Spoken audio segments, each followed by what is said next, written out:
Taiwan Taoyuan International Airport. Information Foxtrot 0207 Zulu. Expect ILS approach. Runway 2324.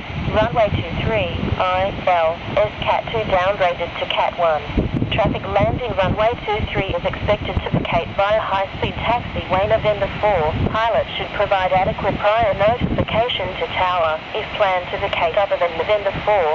Runway 23 closed between 0230 Zulu and 0300 Zulu for inspection.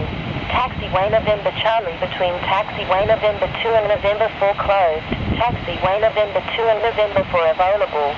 Wind 240 degrees. 19 knots. Gusting to 9 knots.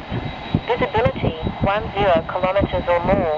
Cloud few 2,500 feet. Scattered 2,000 feet. Broken 5,000 feet. Temperature 34. Dew point 24. QNH 1005 hectopascal. Wind shear runway 23 knots. Departure frequency 125.1. Macau and Hong Kong Airport under flow control. Inform Taipei approach or tower on initial contact that you have information. Foxtrot, Taiwan Taoyuan International.